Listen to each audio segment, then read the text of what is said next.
All right, this section of the program is Meet the Lawmakers. And in the history of Georgia Council, I don't think that we've ever invited any of our elected officials to come and talk to us. What I have learned in the last 3 years since 2019, when we started the smoke evacuation legislation initiative, is that it is very important for us to, number one, know who we vote for, the senator and the representative in Georgia that hold the power to change practice in the state of Georgia.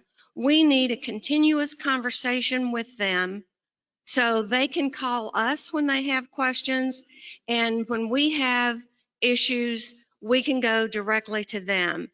And the bond of partnering with the legislators in your district, I cannot underestimate the importance of being able to do that. We started in 2019. This is a little schematic on how a bill becomes a law. High school civics. And I think I got it off of a high school civics website. A citizen develops an idea. That's you. You're the person who has an idea or sees something that needs some correction within your state. And you go to your legislator and discuss what can be done about that. Well, in 2019, when we started this journey on smoke legislation in Georgia, I'd just gotten back from Nashville. We had bills in Colorado and bills in Rhode Island that had passed. And I said, Georgia needs to be the next state to do this. And I was naive. I thought that we would go to our lawmakers and I would tell them our issue and what the problems were in the operating room, and that they would say, oh yeah, you can't work like that. And they would pass it, and in a year it would all be done. Well, here it is, 2021, and we're still at step 2. So we need you to partner with the legislators in your area. And as Tim just said, as a group, we can work together to help move the mountain that will change practice in operating rooms that make it better for nurses and patients and everybody who is in the operating room. Now, we are very fortunate to have 2 of our lawmakers with us today. Our first one, Matt Brass, is going to be introduced by Pat Thornton. Where is she? Here she is. Come on up, Pat and Matt, please.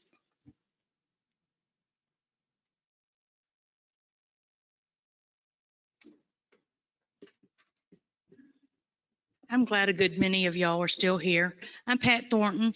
I've been a perioperative nurse for 45 years, and I've been very fortunate to be on the Georgia Council Legislative Committee with Brenda Ulmer. It's been trying, and hopefully we can get this resolved this year. I want to introduce our senator. He's standing behind me. Can't hide, darling. Oh, and I'm Southern, darling. This is our senator, Senator Matt Brass. I first met, thank you. This means an awful lot to me. I first met this senator at church with my daughter and with his lovely wife and 3 precious children. He represents a large part of Georgia, which is District 28. It's Coweta County, it's Heard, it's portions of Troup, Carroll, as well as Fulton counties. Senator Brass, raised in our historic little town of Noonan, which y'all know recently went through a horrible EF4 tornado and still trying to recover. He is a graduate of one of the oldest high schools in Georgia, Noonan High School, which is the high school my daughter teaches at. And he's also a veteran, a Navy veteran, and let's thank him for his service. And Holly, I want to hear it from you. He's a graduate from University of Georgia. Go Dogs. No game today. And his sister is a general surgeon there in Noonan. Senator Brass has been so active in so many committees, not only with legislative and our but also with our community. He loves Georgia. He loves Noonan, and I think he loves nurses. And I want to thank you again for coming. Thank you. Well, thank you, Pat. And I certainly do love nurses because I'm married to one. My wife is a CRNA, and so she's been doing that and in the operating room she spent a couple of years in the ICU before getting into grad school and then going on to be a CRNA. So I certainly hear nurses' issues pretty much throughout the day. I get text messages when there's a problem at the hospital, and I get phone calls, and so I get to feel your pain literally, because it does come home sometimes. And one thing I've learned is you nurses are very vocal, and I appreciate that, because as a lawmaker, what you look up, if you go back to or think back on that last slide, step one, where citizens come and talk to their lawmakers with a problem so that we can come up with a solution. That is the most important part of the lawmaking process. And it's not like what you see on TV when you get involved in politics at the state level. The fights aren't necessarily between Republicans and Democrats. Now, don't get me wrong, we have those fights, but they're very small compared to what you see at the federal level. The fights we have at the state level are more on a level of what you're dealing with now. It's dealing with vocations. It's dealing with your careers. It's dealing, in this case, we've got we're dealing in healthcare. But we've got an argument of nurses versus doctors, or nurses versus, hospital administrators.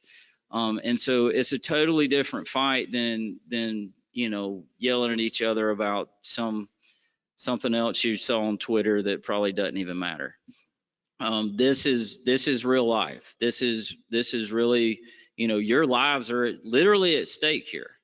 When we're talking about surgical smoke, I didn't realize this because Pat called me the other day, told me she was so excited I was coming, and of course I was excited for coming too. And I was on my way to my kid's soccer practice from work, and where I was going to see my wife. And so when Pat gives me about a 5-minute earful on surgical smoke, and it was good. It was very educational for me. So. And a lot of times what I do is if I hear from a nurse, living with one, I go home and say, is this a problem? So I showed up to the soccer field on, I guess it was Thursday afternoon. And she's, how was your day? It was great. I got a question for you. What do you know about surgical smoke? Oh, it's a terrible problem. I said, really? And she said, yeah, it's about equivalent to smoking a pack a day. And people are literally dying from it. And I was like, well, how come you hadn't said anything before to me? And she's like, well, I've said a lot of other stuff. So, but with that being said, it's now on my radar, and that's really how it has to happen. Again, that number one that you saw on that is how it has to happen, that you have to engage with your lawmakers, with your elected officials. We vote on laws, but really we are there to represent you. We are there to pass a law that helps our citizenry. And so what we need input, because I'm not in an operating room. I've been there, but I'm usually knocked out when I'm in there.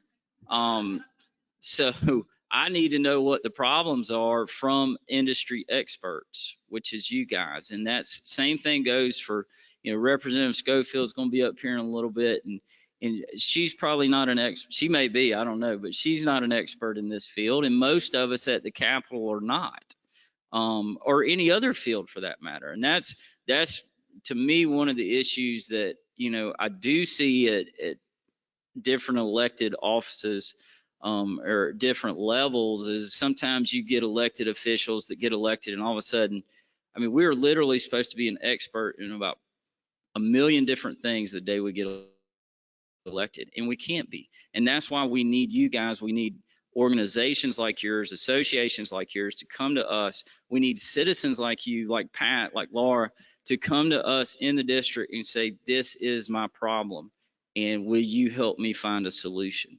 And that's really how a bill becomes law. That is the start of it. And again, I can't emphasize it enough. That is the most important step of that process that you saw in that cartoon there. So I thought what I'd do real quick though is to really tell you the importance of your advocacy and how politics can affect your life, because you're seeing it. Well, before I got into politics, I never saw it. And I was a golf pro. I was a club professional.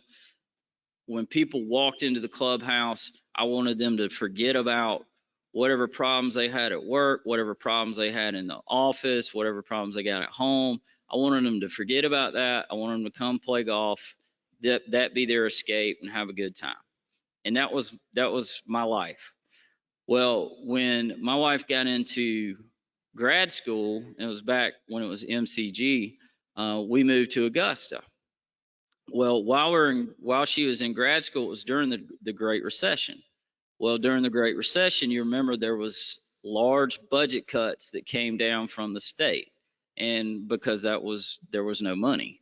And so when the Board of Regents, who is the governing body over all the colleges and universities in Georgia, when they got their budget cuts, what they decided to do, or what they said they were going to do, was they were going to cut programs out altogether. They weren't going to just do across the board cuts. They said, we're going to cut out programs A, B, and C at various locations, and that's how we're going to save money. Well, one of those programs was the CRNA program at MCG. And my wife, Megan, was going into her final semester, and here we are with 2 years of debt that we've accrued, and basically not going to have a way to pay for it if we couldn't find another school for her to go get into. So, but it just so happened when all that went down, one of my golf students was then State Senator Mitch Seaball. So I called Senator Seaball up. I said, hey, can they do this? I explained to him what was going on. I said, can they do this? And he said, well, actually they can. He said, but they won't. He said, they're bluffing. They want us to put money back in the budget. But he said, Matt, there's no money. He goes, but you watch, they just want you to call us and think we'll cave. He said, but it's a bluff. So, I mean, I kind of took a leap of faith there with him, but I started watching, and my wife's and her classmates, they packed up from Augusta, and they all went up to Atlanta for the next 2 weeks and lobbied their lawmakers, and they were successfully able to keep that program intact. And it was then and there that a light bulb went off for me that politics can affect my life in a positive way or in a negative way. In this case, it would have been a negative way, but it all worked out. And so really that's what got me paying attention. And so once she was back in school and she got a job back home in Noonan where we were both from, I got my old job back at my club back in Noonan, and I had about 3 weeks of transitioning from my club in Augusta to my club in Noonan. And so I went and volunteered with him at the Capitol for Senator Seaball. I texted him on a Friday. I said, can I come just watch? And he said, show up Monday morning in a suit and tie. And so I showed up at the Capitol Monday morning in a suit and tie and just kind of watched the process. And it's a very, very strange process. I don't know. They call it making sausage, and I mean, there's eggs and bacon and biscuits and all kinds of other stuff that go with it too. So, but it is a process, and but that process, it does begin with you. It begins with industry experts educating us, who chances are know very little about what it is you do. And we certainly don't know what your issues are. So, don't hesitate. Most legislators We signed up for this. Remember that. We asked a lot of people for this job. Kim, did we not? We asked a lot of people for this. So when people ask us how it's going, we don't get to say it's terrible. We can, but I wouldn't recommend it. If someone asks me how it's going, I say, I asked a lot of people for this job, and some days I question my sanity on that. But for the most part, most of us love being around people. We love trying to solve problems. And so, but we need to know what the problems are. So, and I say that to say any hesitancy you have about reaching out to a legislator, chances are they're going to welcome you with open arms. Now, you got to figure out which form of communication they respond best to, but they all will respond to something. It may be a letter, it may be an email, it may be a phone call, it may be going through their assistant. Try every way you can. If I try to respond to all my emails, I don't always, because we do get bogged down, but all my emails come to my phone, and I answer them all, or I answer as many of them as I can. But some do get missed. But so I say that to say, just because someone didn't respond to an email, it doesn't mean they don't want to talk to you. It may just be a simple oversight. The other thing you can do is show up to the Capitol. We're going to be up there starting November 3rd. We'll be there for 2 to 3 weeks for a special session. And we're going to have a lot of downtime on our hands because, it's going to be narrowly focused on what we're working on in November. So that might be a great time to come up and visit with lawmakers. If you can make an appointment, great. If you can't, just stop by, and if they're there, say hey, and just start with an introduction.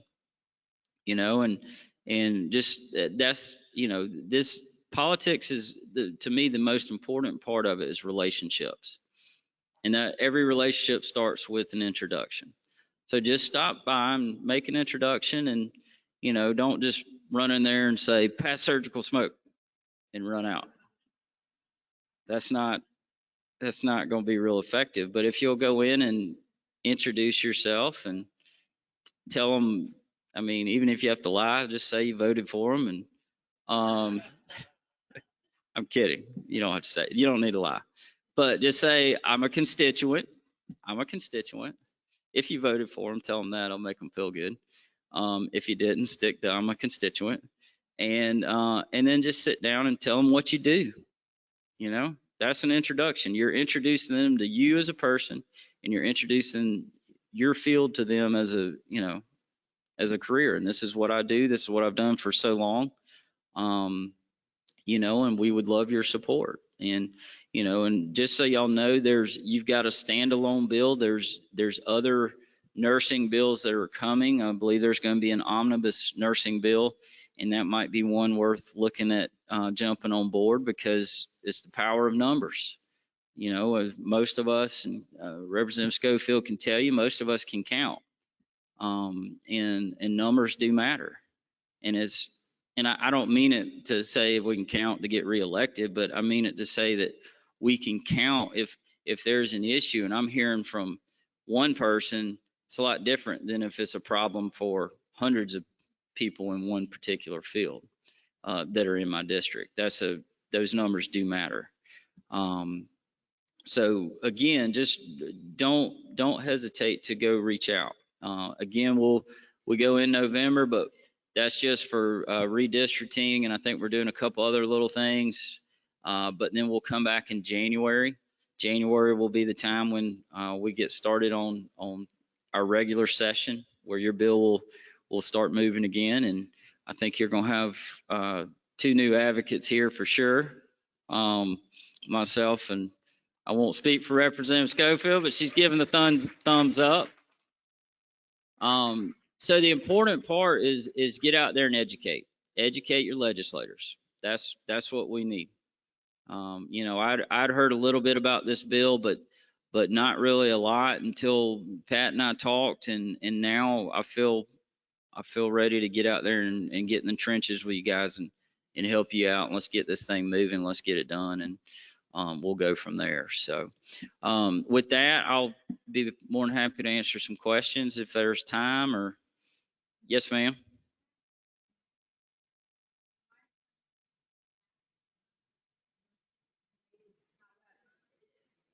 Okay.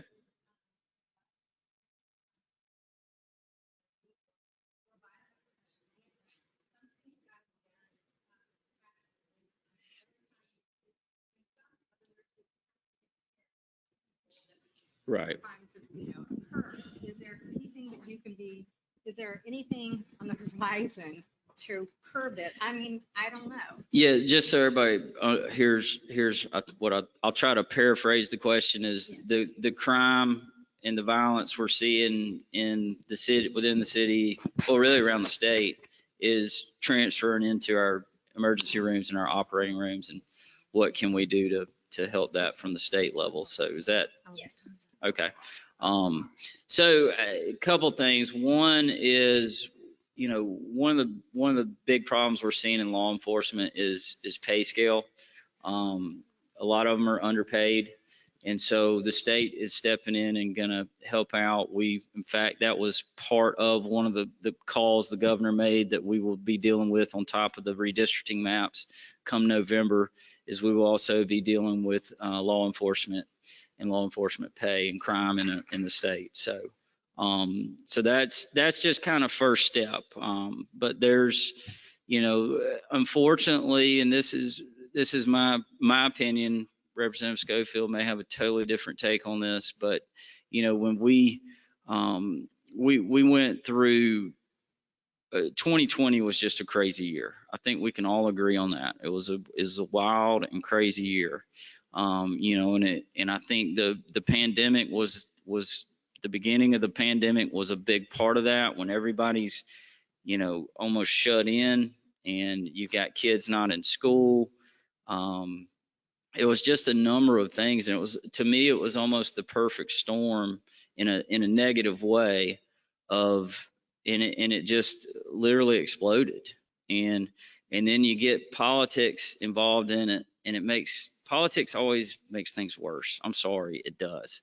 When you to me, politics should not be involved in major things. The safety of our citizens politics shouldn't matter there. The, health of our citizens, to me, politics shouldn't matter there. It shouldn't matter what party you are. If you care about people, then that should be it. You either care about people or you don't. And so I think a lot of what we saw, and I know I'm kind of rambling to answer your question here, but I think it was just, I go back to that perfect storm. You also had folks out there saying they wanted to, defund the police. And so just from a morale standpoint, if nothing else, you had that weighing in, and then plus, of course, that got political, making it worse. And so morale in the law enforcement ranks went way down. It went especially down in the city of Atlanta, which is, that's, probably most of y'all work around the city of Atlanta. And y'all probably caught the brunt of that in your hospitals. And so I think it's going to be just a matter of building back up that morale. When you see law enforcement out there, tell them that thank you. Tell them thank you. Build it. Let's get confidence back up. Are they perfect? No. They make mistakes too. Just like, every one of us. I'm a lawmaker. I've made plenty of mistakes. You guys and girls are nurses. I'm sure y'all have made mistakes. And, unfortunately for y'all and even law enforcement, when they make a mistake, it's, a lot of times it can cost a life, but that's the nature of the beast. And thank y'all for signing up to do what you do. And I think we got to say that same thing to our law enforcement. Let's get that morale back up, because, I think probably a lot of them consider it a calling, like a lot of you probably do as well. And we need to remind them of that. So, yes, ma'am. Thank you. Yes, ma'am.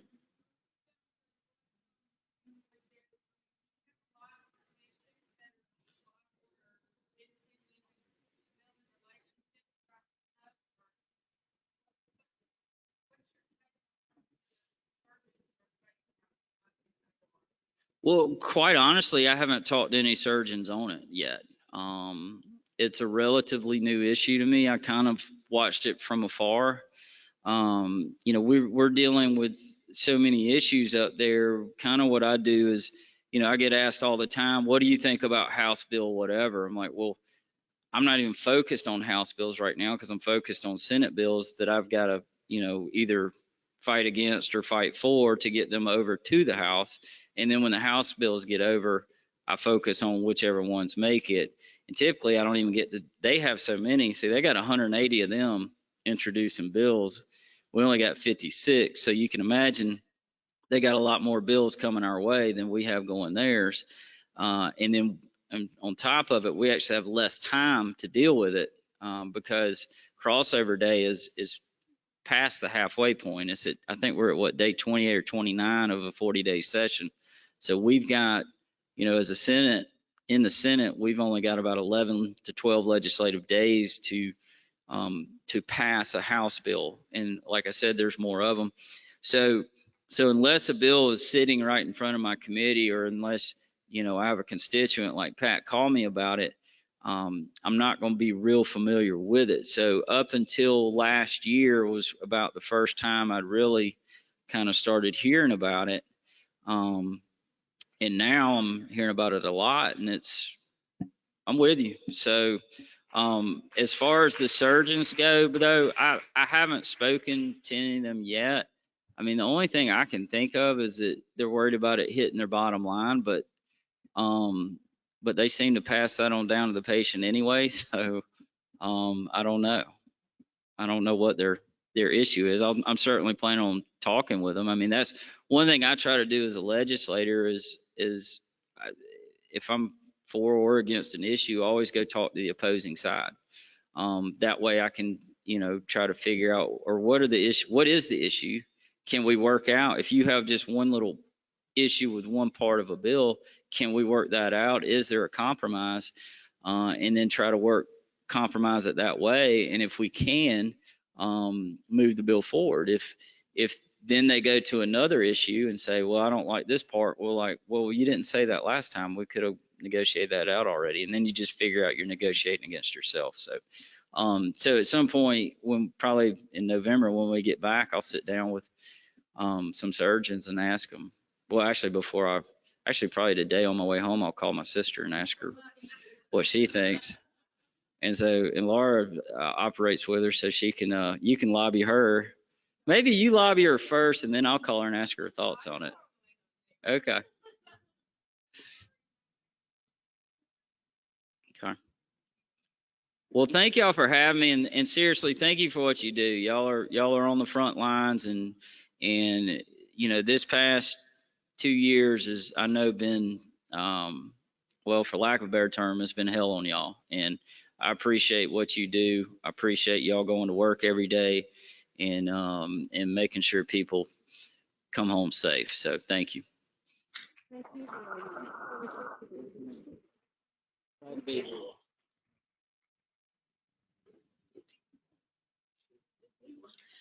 Okay, we have Representative Kim Schofield, who is going to be introduced by our Secretary, Sandra Merrill. Sandra.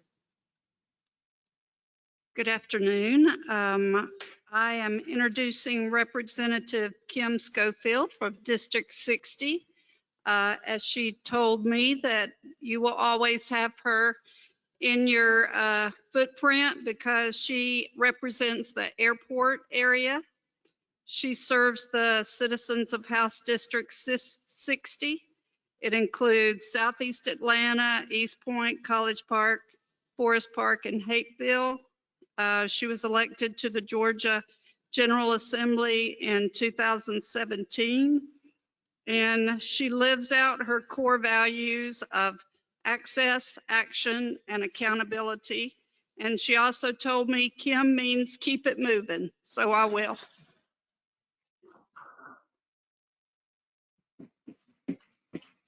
Well, good afternoon, everyone. And thank you first to Pat and to Brenda and to my new friend, Sandra. And yes, Kim stands for Keep It Moving, so I won't be here long. I am happy to represent the state of Georgia. And the reason and the way I came to this space was in my healthcare advocacy. So I currently work for Emory University. I'm a lupus researcher. I've been in lupus research for 14 years. So I thank you, each and every one of you, for making our lives better, safer. But now the fun thing is I get to do the same thing for you. And so when we talk about surgical smoke, I'm reminded of an incident that just happened to me about a month ago. I went to go get some, to do the fun things in my life. And that's when I'm not legislating, I try to do things like laundry and grocery shop and rotate my tires. So I go into the tire shop, and immediately the smell of all that rubber and that tire, I see heads nodding, was just so overwhelming. And at first I thought, well, maybe it's because I didn't eat. So let me go down the street and pick up something to eat, and then I'll come back. By the time I got down the street, I started experiencing a headache. And so I said, okay, something's not right. I come back in here, and I'm standing there waiting, and the smell is, I'm feeling nauseous.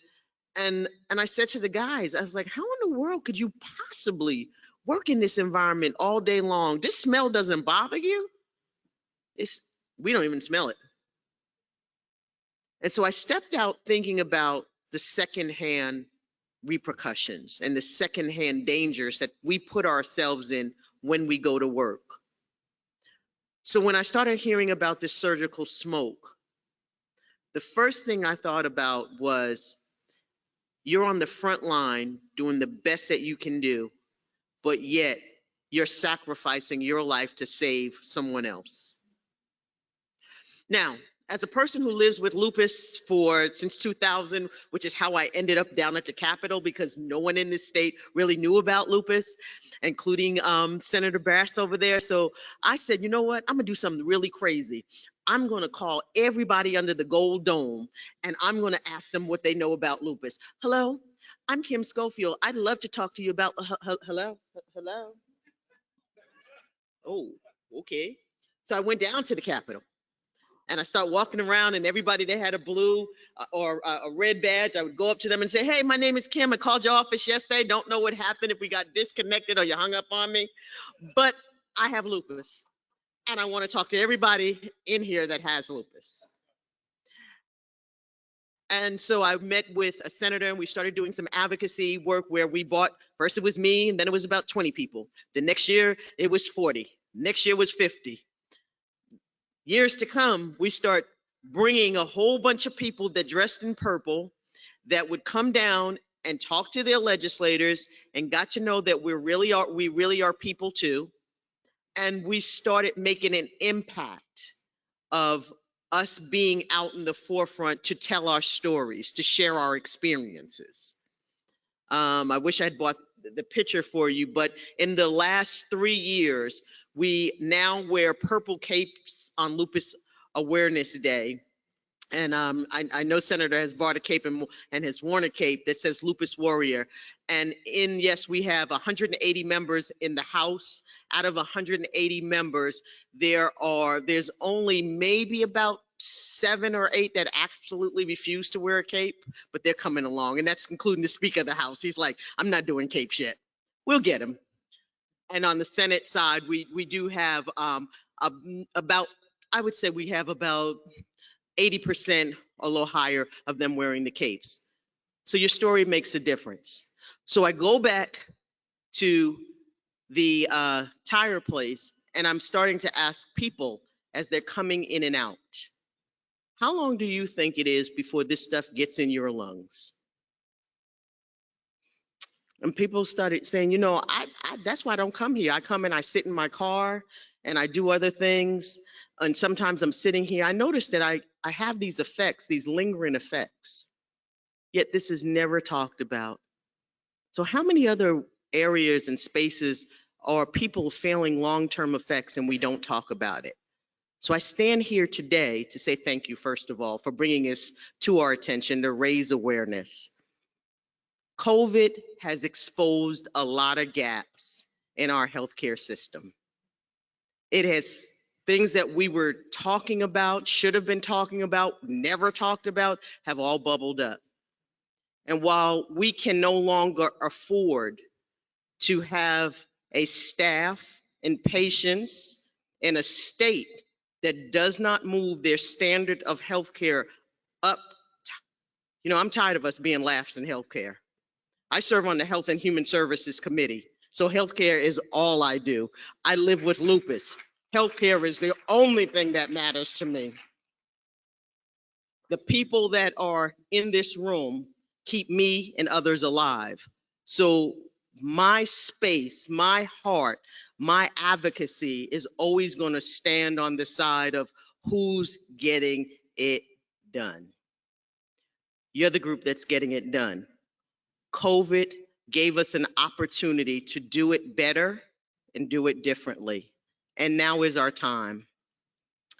We all take an oath. How many of you, when there's an oath that you take when you stepped into this space? But did they really tell you what oath stands for? They didn't tell you this part. I love it. Oath stands for oversight, accountability, transparency, and honesty. When we step into this space, it is expected, whether you're a legislator, you're a healthcare provider, an advocate, a parent, a teacher, wherever you are, we take an oath. Oversight, accountability, transparency, and honesty. So Senator Brass has told us a little bit about, we're policymakers, and policymakers don't know as much as you think we know, and you are the subject matter experts. That's very true. But let me just be very clear. Everything in your life is political. I'm gonna talk to the wall in case y'all didn't get it. Everything in life is political. There's nothing that goes on in your space and in your life. So when we say we're going to keep politics out, we can't keep politics out. Because every decision that that's made in this life is made based on the backs of somebody else. We are all familiar with the social determinants of health. But let me tell you what drives the social determinants of health. It is the political determinants of health. The policymakers look from a lens that is not just healthcare focused, but every policy we make and pass affects some aspect of healthcare, whether it's environmental health, physical health, financial health, housing health. Everything is political. Educational health. So when you are talking to a policymaker, know that we are not coming from the lens of that everything is healthcare. That's why you talk to me, because everything is healthcare. They're coming from a lens that is a multi-dimensional space, and we try to figure out where do we put this when we're writing policies and amending laws. But the focus when you come to the Capitol is to narrow us in, because everything is political. Every policy drives a social determinant of health. I have a bill that I put up. It's going through the second iteration and cycle of indoor air quality. Why? Because I see a pulmonologist.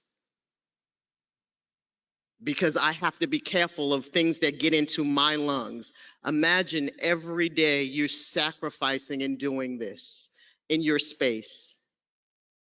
It becomes imperative and almost critical that in order for you to remain safe and protected, we have to pass this bill. No, that's what I thought I would have got some applause. We have to pass this bill.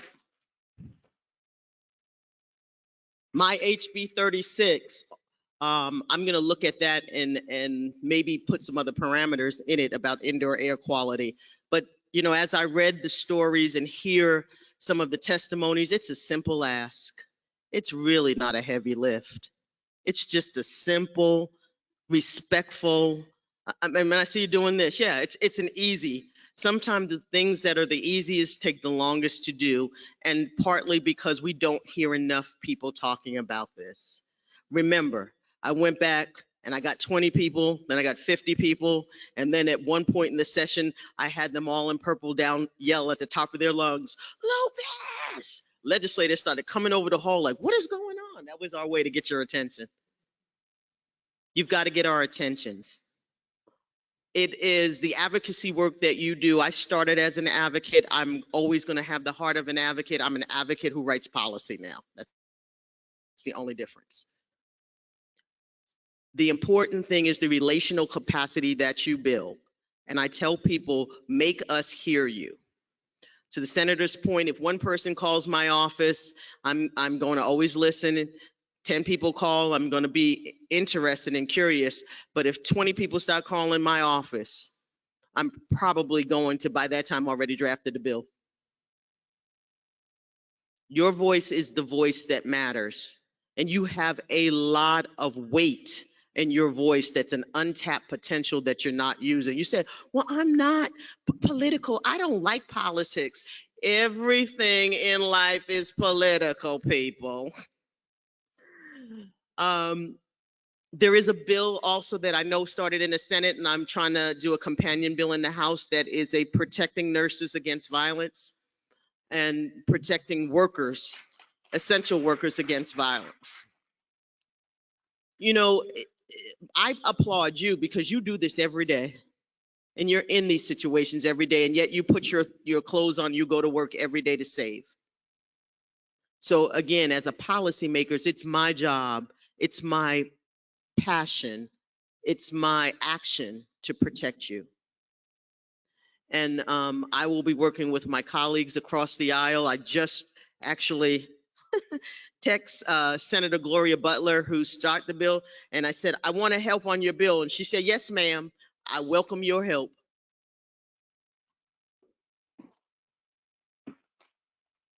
So know you have an ally with me. Here are some ways that you can get the attention and talk to your legislators. First of all, how many of you know who they are?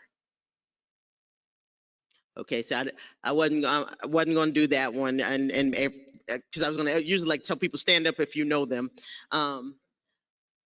Here's how you need to find your legislator, because no one should ever ask you and you don't know. www.openstates.org, and it's /Georgia. That will tell you everybody who represents you. Why that is important, I didn't think before I got into this space, I didn't think I needed to know them. Now I can't imagine not knowing somebody who represents me. Senator Brass said that we are, for me, I'm a representative, and how I define that is that I represent I talk to you, I understand your issue, and then I represent your issue to a larger group of people and try to get them to understand why your issue now should be important to them. That's a representative. I don't know what the Senate does. They do just some stuff over there, but so find out who your representative is. Contact them. Again, email is good. I wake up every morning to 150 emails before 8 o'clock.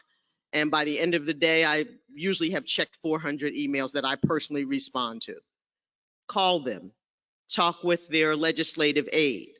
Now, here's a trick that not too many people gonna tell you how to really get their attention. We all have Facebooks, Instagrams, or Twitter. Send us a note, and we will usually respond. The other thing is that most of us have newsletters. Sign up for our newsletters. So that'll keep you abreast of what we are passionate about, what we work on, and things how we can continue to keep you in the loop. Do not be afraid to tell us your worst day story. A lot of times advocates come down and they want to tell me their best story. And I'm like, well, if you're down here, why do you need, I need to hear your worst story. I need you to, my lupus group, one year I was like, let's just all go down there in pajamas. They said, okay, that's just way too far, too much. But again, you're the voice.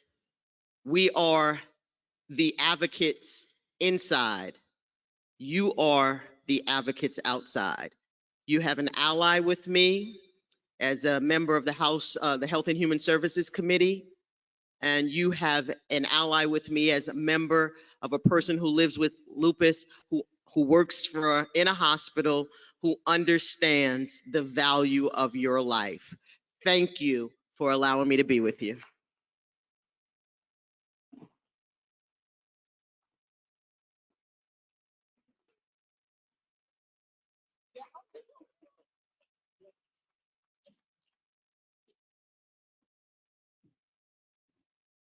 Thank you both so much for being with us today, and we are going to bring up our last presentation today, and hopefully the two of you can stay and listen to that because it's a powerful story. Angela and Julia, where are you? Come on up. We need Angela. Angela, oh, here she is. Angela they're both friends of ours now. Angela was diagnosed with lung cancer in 2020, March of 2020, just when we were getting our hearing without a vote in the state capitol. And we just happened we live 3 miles from one another. We never knew each other before we started all of this legislative activity, but we've come to know each other over the last year. Angela had gone to her GP, and her GP suggested that her lung cancer was a result of working in the operating room for 20 plus years.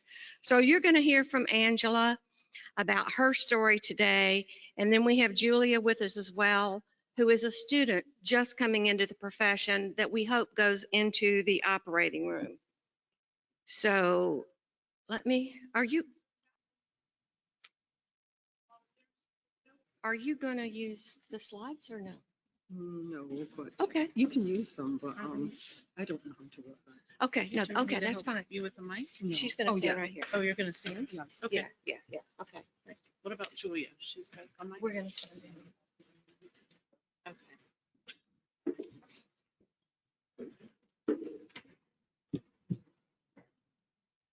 Good afternoon. Thank you for staying. It's so good to be here.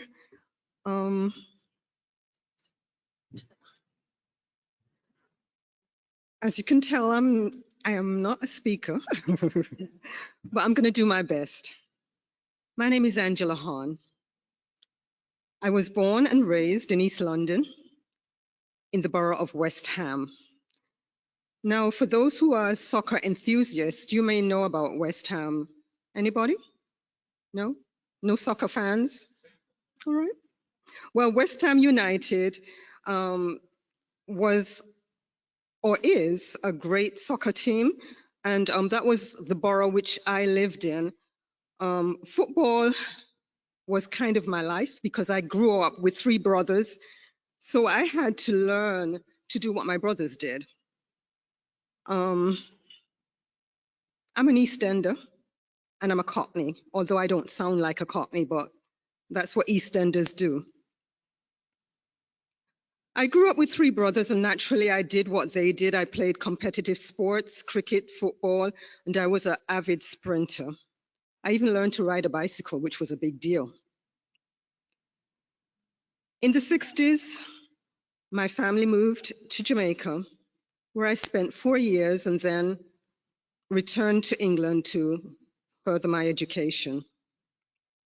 I was ambitious. I was an ambitious young lady. And while working as a clerical assistant, I gained a certificate in office studies and typing. However, I didn't like office work, and I didn't like sitting at a desk. I wanted to explore other possibilities, and I decided I was going to apply to nursing school. The first application I made, I got accepted. I found I loved this new challenge. I did not feel like it was kind of training. It felt so natural, and I had a desire to be a helper and a caregiver, and it really appealed to me.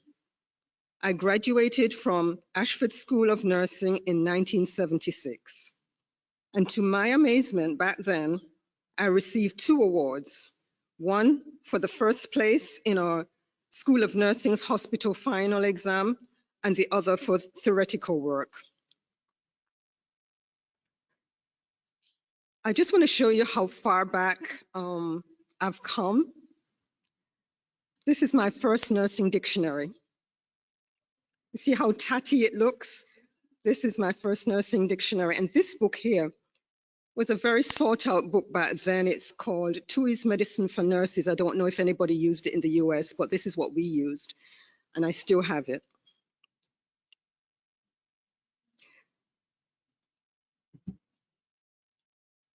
I worked a few months after graduating on a gynecological ward.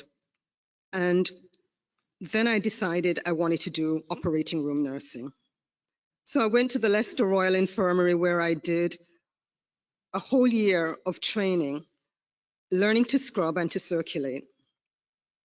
In January of 1980, I returned to Jamaica, where I worked in a small rural hospital where they only had 1 OR. That 1 OR, I maintained. The sterile supplies were limited and disposable supplies were almost non-existent. But somehow we learned to manage. And being a third world country, I learned to improvise a lot. I respect the life of Jamaicans, and I respect, and Jamaican nurses are highly respected. It's a different kind of culture there, and people tend to gravitate to nurses a lot.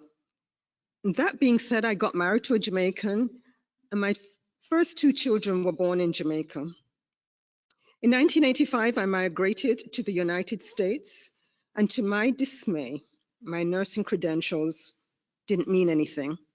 They couldn't evaluate them, they couldn't be converted, and to my disgust and my resentment, I had to go back to nursing school. I struggled with being a full-time student and maintaining balance at home. I didn't want my children to be neglected. So when I got here, believe it or not, I worked as a house cleaner, then as a CNA, and then an LPN, until finally the green light came on.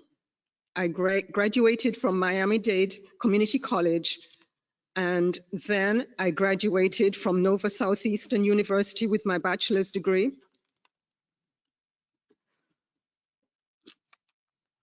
And later on, just a couple of years ago, I graduated from Liberty University with my Bachelor of Science in Paralegal Studies. So I've been busy. The struggle was real. Nothing was handed to me. I had to work for it.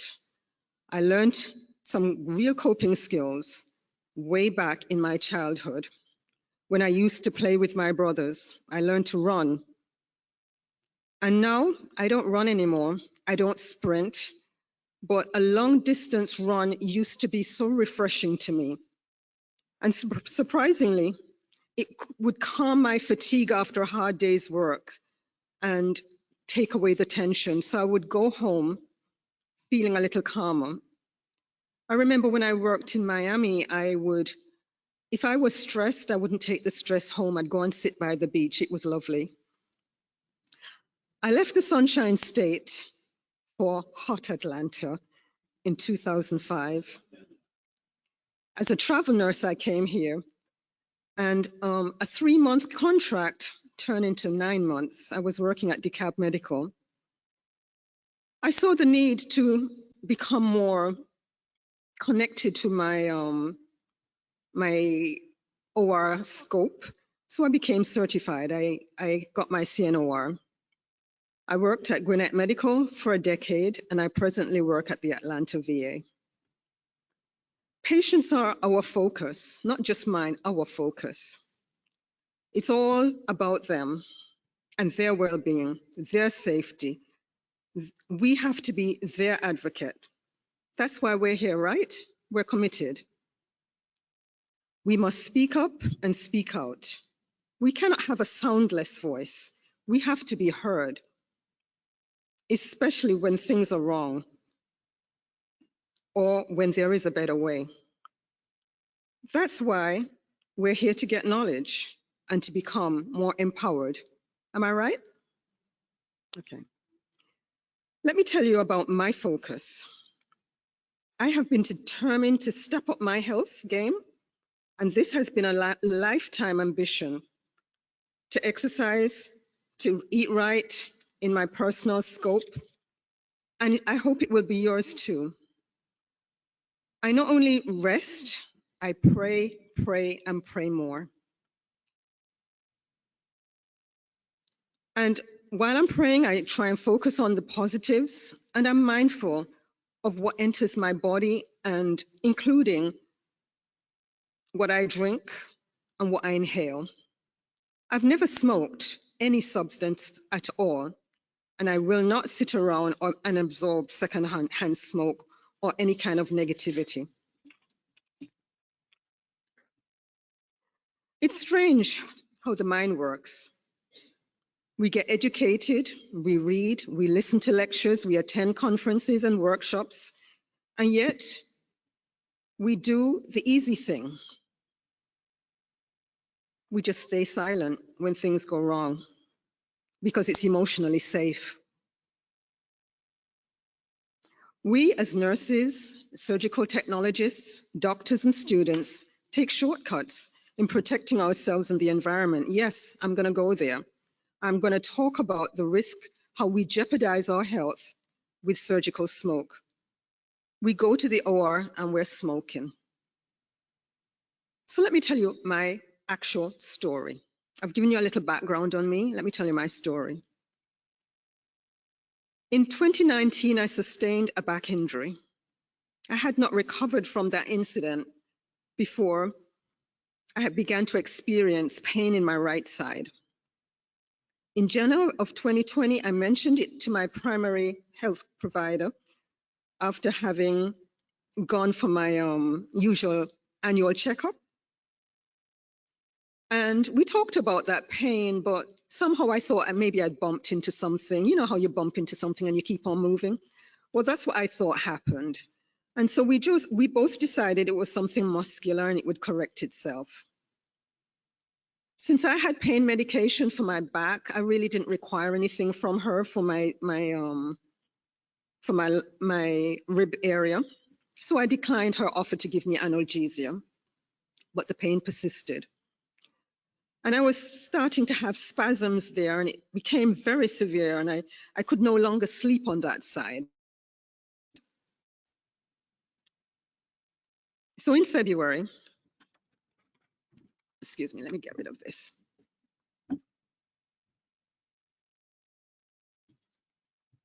In February of 2020, I had a severe gastrointestinal issue that eventually caused me to go to the emergency room. I had a CT of the abdomen that revealed what was going on in my abdomen then. But it not only revealed that, it revealed that there was something also going on my right lung. The following day, I went for another CT, and this time it focused on my chest. The CT report read that it was, when they read the CT report, it was determined that I had a tumor. I didn't believe it. I figured, no, this is not me. I'm too healthy to have a tumor. And I thought that the results were someone else's.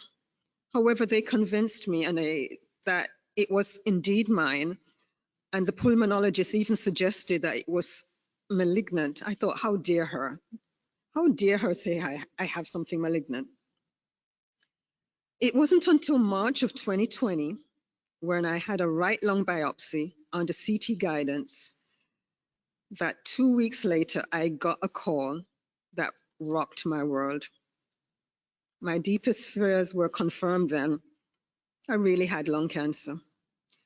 I had non-small cell adenocarcinoma. And after they had run the cytology from the pleural effusion, it was deemed that it was stage 4. I was so unprepared for this devastation. It felt like a nightmare, like a death sentence, a nightmare where I couldn't wake up. That day in March, I will never forget. The day that followed that diagnosis, I started to go through a battery of tests and procedures, and at that time, it seemed endless. I was facing the fact that I was sick and that my body was beginning to change. The pain increased, it became so severe that I couldn't even maintain a warm body temperature. I began to have shortness of breath from the pleural effusion. Then guess what? COVID-19 hit. It was hard. It was awful. It really was. I was so desperate for pain relief that I prayed. I said, God, please cleanse me from all my sins and everything that I've done, and I don't know what I've done. And I was so aware that I wanted to die. And I asked him to take me. And I actually prepared myself. I puffed up my pillows and I made my bed look pretty. And I lay down to die. But I woke up the next day, surprisingly. And I realized that it seemed like I was still on earth, that I was still here, because I don't know, and you don't know what death, the after-death experience feels like, and I certainly didn't.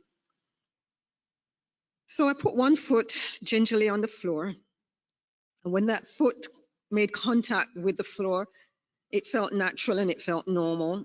So I put the other foot down, and I said, God, I am still here. I said, if you have not honored my request to die, then you must have something tangible for me to do.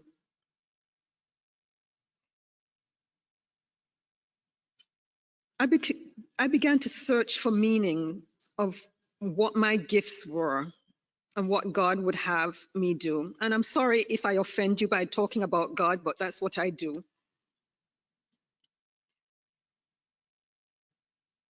I took this life renewal, that's what I call it, as a second chance. It was a gift. Many of us take life for granted and we think that every day we're going to get up and breathe. But when you have an illness like I have, you don't know what tomorrow is going to bring. It was after I got the cytology report and I thought that it was going to be a quick fix. I had talked to Dr. Fritz and I said, you're just going to whip this tumor out for me, right? And he said, yeah, of course, of course. And when he brought that call to me to tell me that it was stage 4 and he couldn't touch me, that's when I began to get desperate. I went back to my PCP and she was convinced that my diagnosis was work-related. In fact, she said, to be precise, it's decades of working in the OR, decades of smoking in the OR. That's what she called it, and that's what I'm calling it. My doctor encouraged me to find someone to listen to me, to tell my story, and be an advocate. I connected with the AORN, our association, and the Georgia Council, and I had the opportunity to speak virtually as part of the voice that made a presentation to the Georgia State study in October of 2020, about a year ago. Smoke evacuation is vital. And you've heard many speakers before me that has stressed this. It really is, it's vital. And it's necessary in every OR and everywhere that emits smoke. We need this clean practice. And I pledge to speak up and make a difference so that others can benefit from learning the truth to protect themselves and others of this deadly disease.